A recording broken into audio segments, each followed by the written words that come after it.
From B Media Production, this is B Podcasting. Engage your audience with podcasts. Hi, and welcome to episode 10 of season 2. I'm Nick Schildberger, Managing Director of B Media Production. This episode, we hear from voice coach Anouska Taylor, and she tells us how to prepare your voice for a podcast. But before that, and as always, I'm joined by our Head of Podcast Partnerships here at B Media Production, Chris Ashmore. G'day, Nick, and Merry Christmas. We're almost coming to the end of the year, finally. I know, this is actually our last episode of the year, so it's been a big year. I thought before we get to the voice training, being our last episode of the year, we should recap some of the things that have happened in podcasting this year. Good idea. Well, I think you hear it almost every year, but I do think that 2018 was the year of the podcast. There's been so much talk about it in the media. You know, there's even TV shows about it. Or podcasts becoming TV shows. Well, that's right. So it's really becoming part of the lexicon. Everyone's aware of it these days. So it has been a huge year, I think, in podcasting. What do you reckon? Yeah, I agree. I think my inbox, I call them spam emails, but all those newsletters that you get subscribed to over the years, the word podcasting starting to appear in a lot of those. You know, more and more people are blogging about it, talking about it, whereas even just a year ago, those emails weren't covering podcasting. So I think that's definitely a sign. And I think also just the amount of inquiry that's coming in from marketing and communications departments of businesses. I think podcasting is very much on trend, as they say. I like to say it's the new shiny thing in marketing. Everybody wants one. I don't think everybody needs one necessarily, but they're definitely talking about it, which is, I think, going to make next year an even bigger year for podcasting. That's right. Well, 3 big announcements in 2018. There's many announcements, but let's take these 3 as examples. The introduction of Google Podcasts. Bit of a fizzer, but the fact that it was a big announcement was significant. The penetration of smart speakers into the Australian market. This is the first full year of smart speakers. I mean, they did come out at the end of 2017. And I suppose number 3 is the phenomenal success of the Teacher's Pet. Just this week, it was the most downloaded podcast show launched in 2018 for Australian listeners. It's been huge, and it's really an example of a podcast where people are listening to it for the first time as well. So it's been awesome this year. Yeah, I think at Ozpod they referred to the Teacher's Pet podcast being Australia's version of Serial. I think Serial did that, I guess, on a world scale. A lot of people that had never been introduced to podcasting, Serial was the thing that got them on board. And I think Teacher's Pet has done a similar thing here. Absolutely. It's made it more accessible, or at least the topic is broadly appealing to most people. Now, I think there are 4 types of people when it comes to podcast consumption. I think number 1, there's one group there I would call ignorant people that don't know about podcasts or they don't care about podcasts, and that's a huge swag of the population. So there's nothing really that is interesting to them. If you think that 85% of people who listen to or seek out podcasts do so for self-education or self-knowledge, there's a whole range of people, Australians, who probably just don't read books or they don't watch documentaries. They don't go out to be educated. So there's nothing really, without sounding derogatory, and it sounds terribly derogatory, but there's nothing that caters for them in an entertaining kind of way. So if there was more comedy and there was more sport that was easily accessible, you'd probably get a lot more people, masses of people listening. Do you think part of the ignorance is also the difficulty in actually listening to a podcast for people that have never done it before? Absolutely. And, to break the barrier of getting somebody to listen to something for the first time is that. And perhaps that goes on to the number 2 group, which is those that are indifferent. They've heard of podcasts and maybe they've even listened to one, but it hasn't been good enough or relevant enough for them to be persuaded to listen to more. So they're indifferent. Until they hear something that is really good, will they go into the 3rd group, which I would call interrupted. And they might have listened to a podcast, and it could be The Teacher's Pet, which is it's so intriguing that they make time, they make a habit or a routine to listen to that podcast. And if that routine, whether it's walking the dog, which I do, or whatever, is interrupted, they won't continue to seek out other podcasts.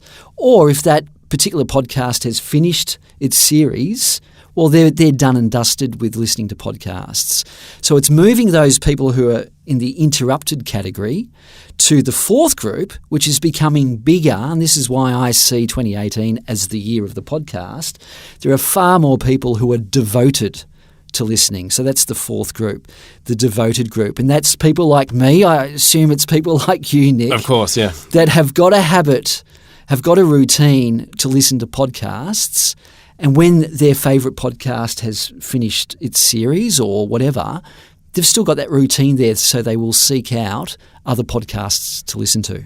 I think a big thing that's changed for me as a devoted listener of podcasts is the number of quality podcasts. So a couple of years ago, I may have only listened to one or two, and I may have been a little bit, perhaps even a little bit more indifferent, because I was like, well, that was good, but that's finished, so I'll go back to listening to the radio. Whereas now I'm really trying to find ways of slipping more podcasts into my weekly allocation of podcast listening time, which for me, I haven't got a dog, so maybe I need to get one. Maybe or maybe not, but you're an example where the quality of podcasts has increased a lot this year. More, I suppose, commercial podcasts, more branded podcasts that have the money and the talent to create these little gems. So, yeah, it's exciting times, but I think 2018 has been the year that sets other years apart. And is the trend going to continue next year?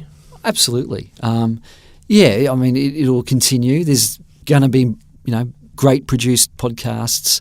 It'll only get better. And the technology backs that up as well. It's easier. And that's why I was excited about Google Podcasts, making it easier for Android listeners, although it hasn't really resulted in the expectations of it. But the technology, yeah, it'll help grow that. And the fact Google are involved and talking about podcasting can only be a good thing for the industry.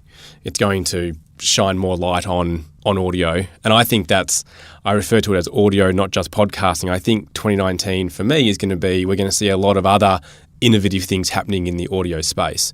Smart speakers, as you said, will become more of a thing. Podcasts, probably not so much of a thing on smart speakers in their current form, but the opportunities for audio are huge. And that's where businesses, I think in 2019, need to start thinking outside the square a little bit as to how they can use audio in different ways to reach their audience and add that human element to their brand. That's right. Now, you caught up with Anouska Taylor for some voice training. I did. Did you prepare your voice this morning, Nick? Every morning in the shower. Good. Well, this episode, I speak with Anouska Taylor, she's coached singers for years. Now she's turned her attention to business owners and podcasters. She's got some great tips on how to sound your best in a podcast. So keep practicing in the shower, Nick, and here's the interview.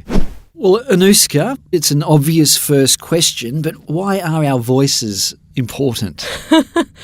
Well, our voice is really as unique as we are. It's a window into our world, and it says so much about us, but also it's probably one of the most powerful communication tools we have, and one that's, I feel, very untapped. So we're always about what we're saying and how we show up and our body language, but very little, we don't give them that much attention to how we're speaking. Would it be fair to say that people are very unaware of the way they speak and how they sound? And that awareness, that is the biggest hurdle to sounding better. Would that be right? Yes, I think that if you think about how we learn to speak, it's just mimicking. We're taught how to spell, we're taught how to read, we're taught how to tie our shoelaces up, but no one teaches us how to use our voice. And so there is a complete lack of awareness. Unless you go into performing arts or you're a singer, most people will just speak on autopilot the way they've always spoken, and they would never think anything of it. And usually people only think about it when they're in a position like doing podcasts or on stage, or if they're finding, like I work with a lot of teachers and lecturers as well, and they are talking all day long and lose their voice very frequently. And so that's usually when people think about their voice. As a voice coach that you are, what are some of the biggest problems people have with their voice?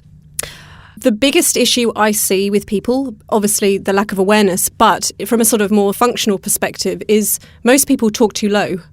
And so when I say this to men in particular, then they always go to an extreme and they're like, but I don't want to talk up there.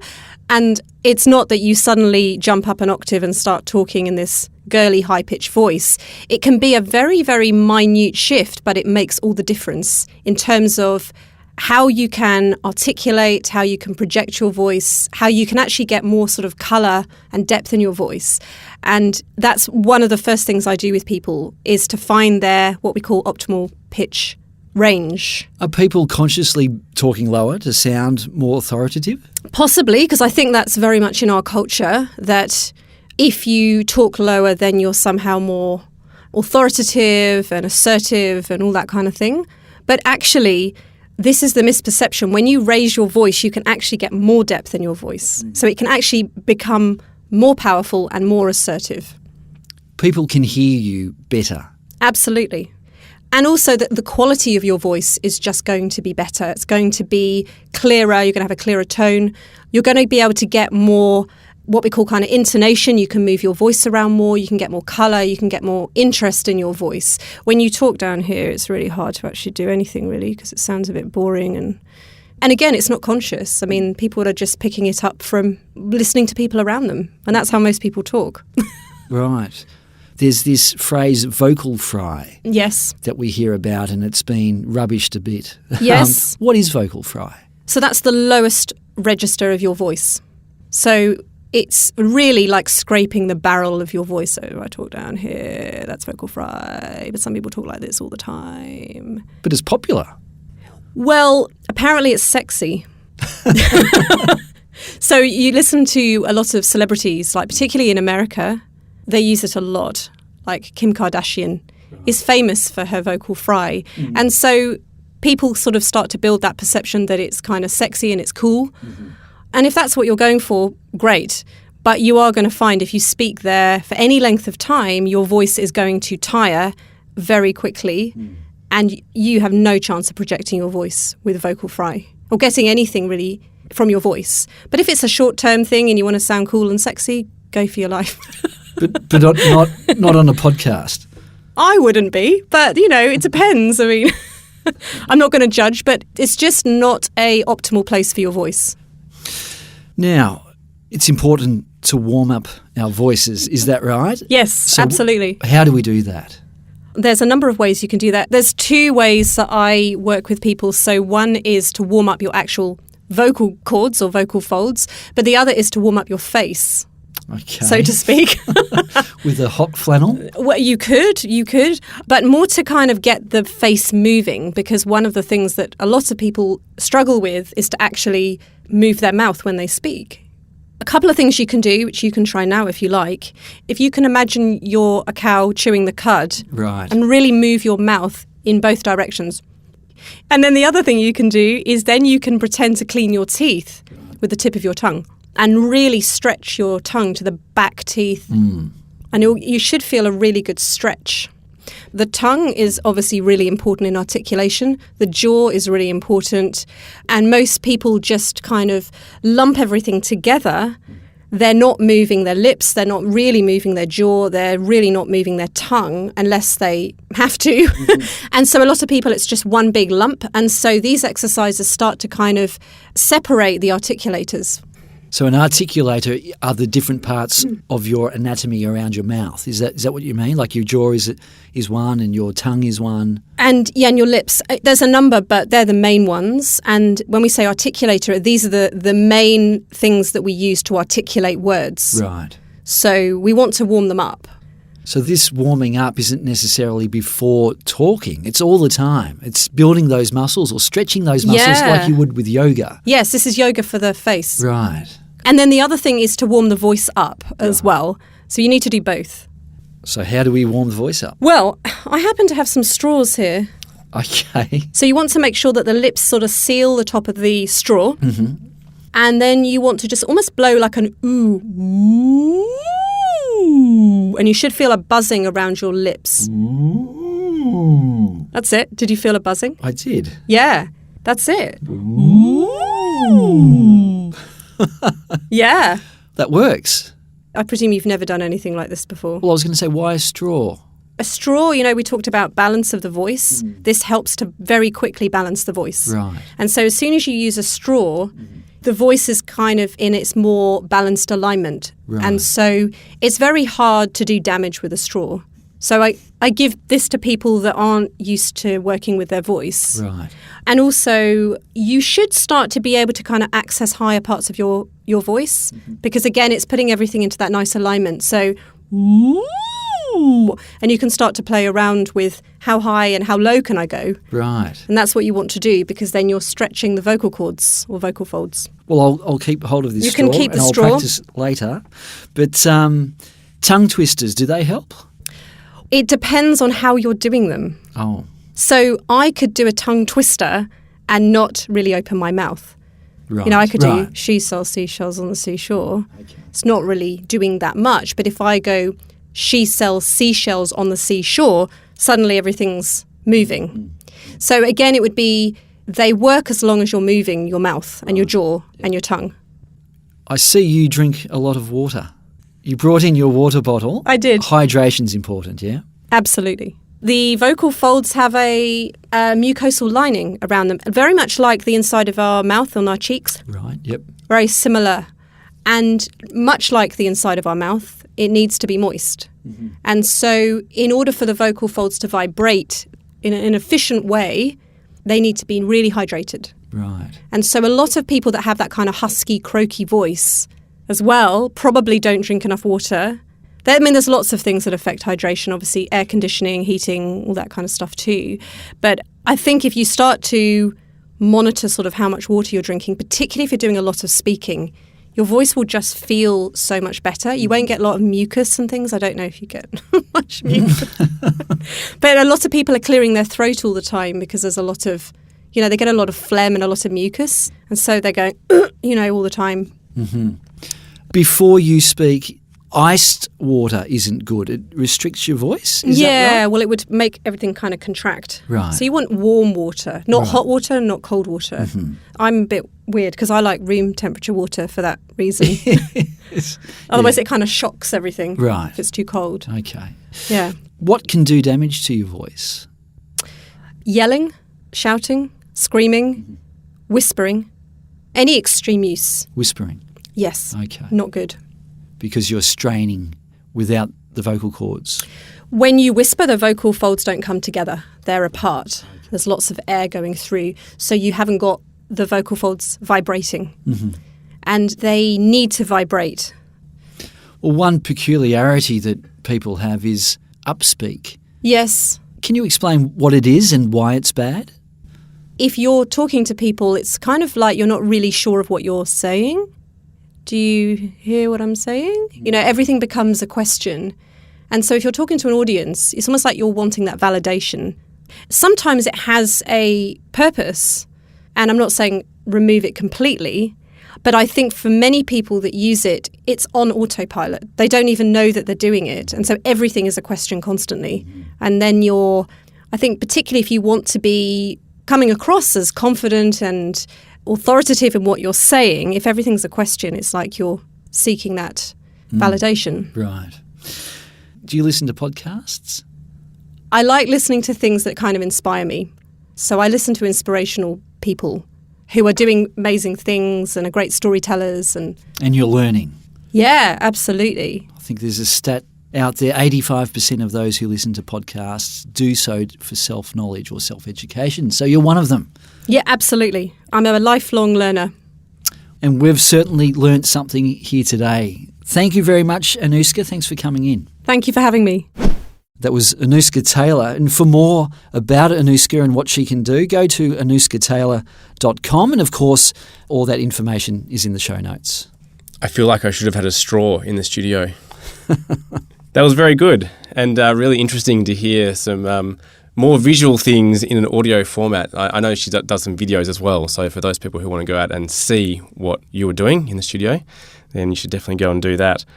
We were very lucky in this business to have worked with the late Jeff McComas. I know, Chris, you worked with him as well. He was an amazing man who spent decades training people on how to use their voice. He studied in the US as well because there was sort of nothing in Australia. So he went out and sought out the best information, made his own training courses, and There were a few things that Anouska covered that obviously crossed over with some of Jeff's pet hates. The upward inflection, I know, was one of Jeff's favourites, something that we do a lot in Australia, always speaking with an upward inflection, making it sound like we're asking a question. But I thought just quickly, before we end this episode, while we're on the topic of using our voices, I'd just run through the 5 ways that you can change your speech pattern according to Jeff McComas. And perhaps, Chris, you can help me with some examples. Okay, I'll give it a go.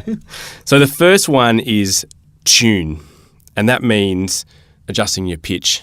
So can you give me a sentence? So this is to correct speaking in a monotone voice. Can you give me an example of a monotone sentence? I'm not sure if I can, Nick, but I'll give it a go. How's this? Perfect, just like a robot. So Jeff used to say you should let your voice move up through the tones and then back down to a lower voice as well. Well, I'll have a go now. How's this? Does this sound over the top or what?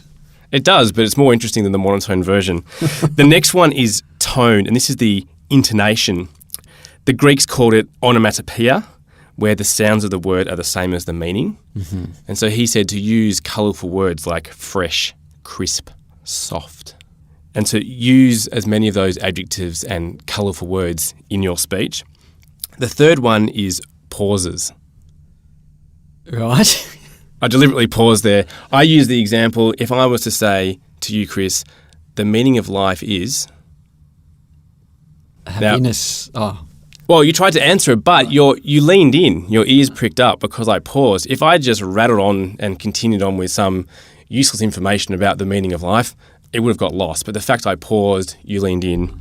You can use pauses to great effect when you're speaking. Which often isn't done in podcasts. That silence is often seen to be need to be filled, like I just did then. The fourth one is pace. Don't speak too fast, basically. Slow down so people have time to digest what you've said. And the fifth one is volume. It's a good idea to vary speaking loudly and speaking more softly. Sometimes when you speak softly, again, people will lean in. And not just in a podcast, when you're speaking to a large audience and you think, I'm on a stage with hundreds of people, I need to yell at them. If you lower your voice, people will actually lean in and listen more intently to what you're saying. I couldn't get any more closer to you, Nick. Stephen Fry does that the best. Stephen Fry, the British comedian, philosopher, I think he's one of the most in-demand podcast or audiobook narrators because of all those elements that you talk about.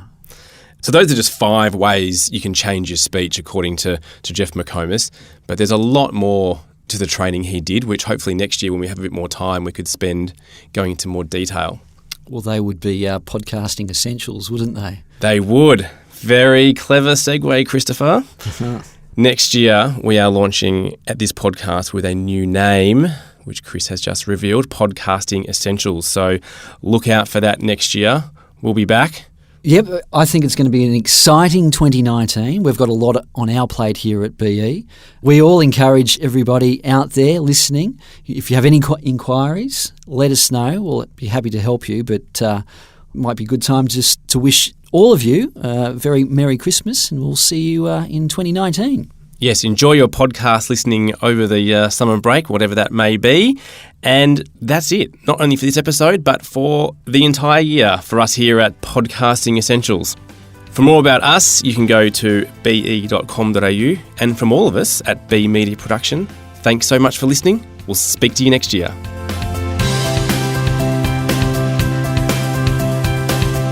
B Podcasting is produced by the team at B Media Production.